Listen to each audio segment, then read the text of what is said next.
Bismillahirrahmanirrahim. Assalamualaikum warahmatullahi wabarakatuh.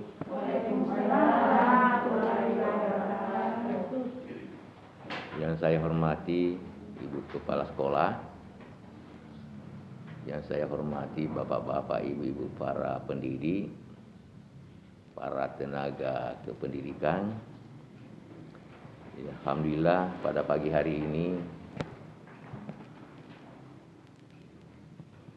Allah Subhanahu wa taala masih memberikan kesempatan, kesehatan kepada kita semua untuk melakukan suatu kegiatan, yaitu kegiatan kita baik sebagai pendidik maupun sebagai tenaga kependidikan. Jadi Bapak-bapak, Ibu-ibu yang saya hormati, saya sebagai pengawas sekolah tentunya merasa bertanggung jawab dan punya kewajiban untuk memberikan pembinaan baik kepada kepala sekolah maupun kepada guru, begitu juga kepada tenaga pendidikan. Apalagi sekarang ini di masa pandemik ini,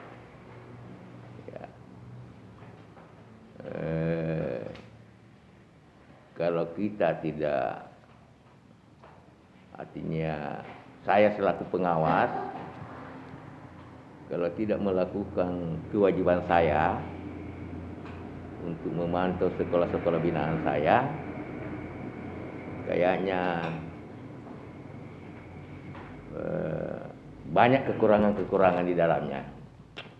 Di mana letak kekurangan-kekurangannya? Karena ini pembelajaran, artinya non tatap muka.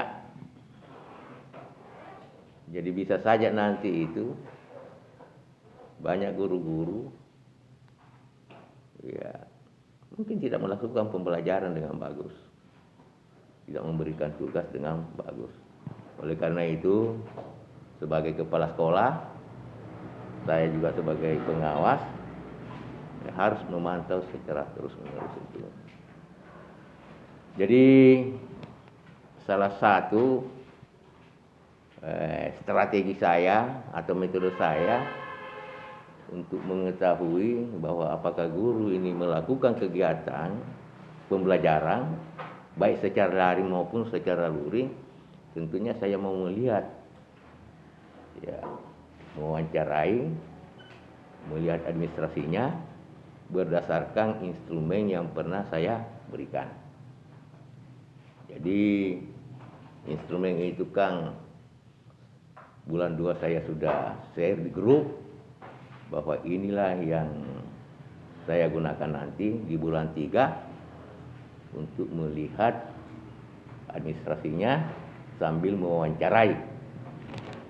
Jadi kesempatan ini bukan saja saya mau lihat administrasi guru, tapi administrasi kepala sekolah juga. Karena tugas saya itu selaku pengawas bukan saja menilai kinerja guru, tapi menilai kinerja kepala sekolah. Jadi kepala sekolah itu, instrumennya saya sudah berikan juga bersamaan.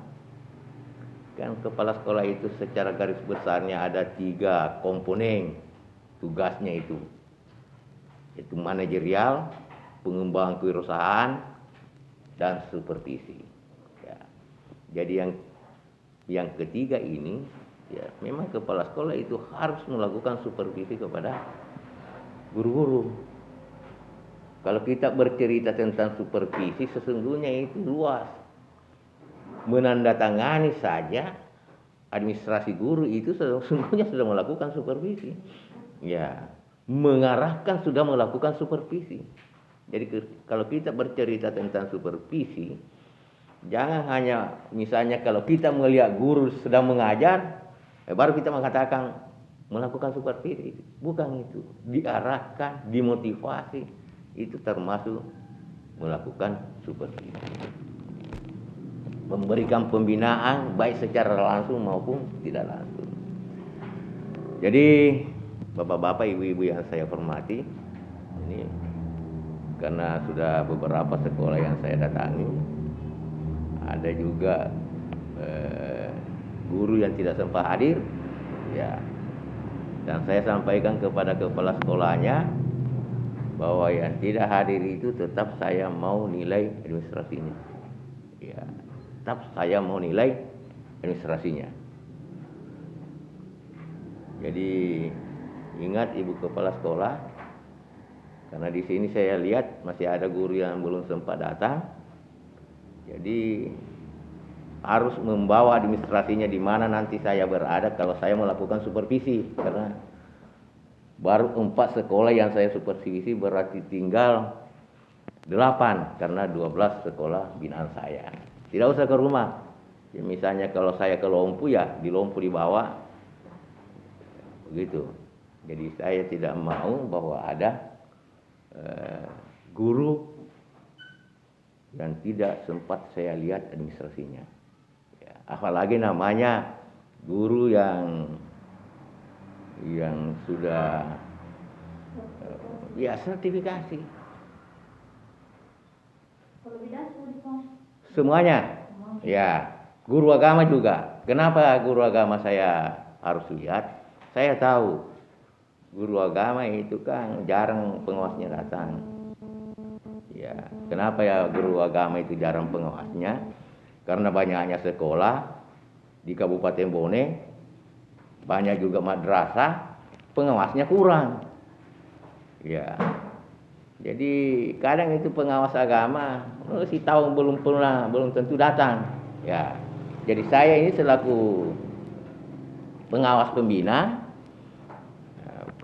namanya pengawas pembina itu harus mengetahui juga apakah misalnya guru agama ini administrasinya sudah dilihat oleh pengawasnya, ya.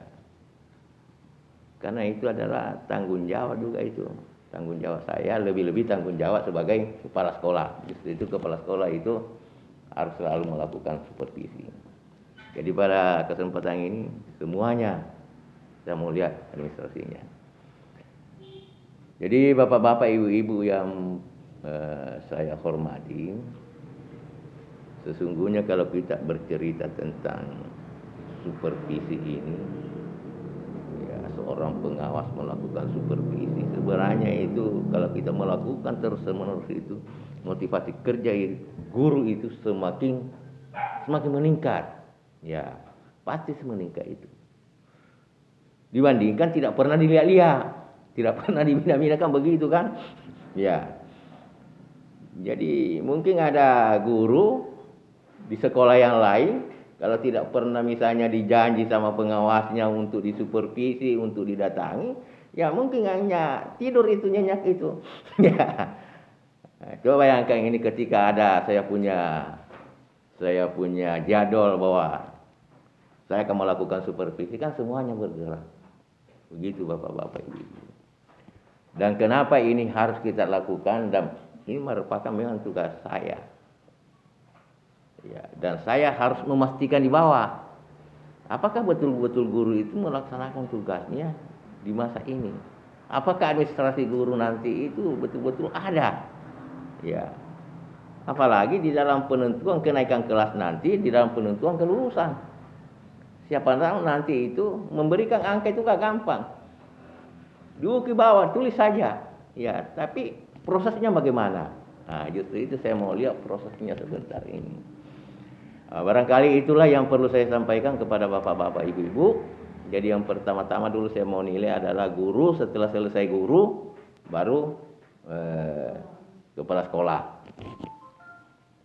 Jadi guru dan kepala sekolah.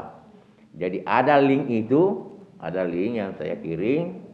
Jadi nanti diisi kalau saya sudah nilai, karena di situ ada juga rekomendasinya, ya jadi harus diisi hari ini. Siapa tahu dilupa. Nah, itulah yang perlu saya sampaikan. Kami akhiri dengan ucapan wabillahi taufiq wal hidayah. Assalamualaikum warahmatullahi wabarakatuh.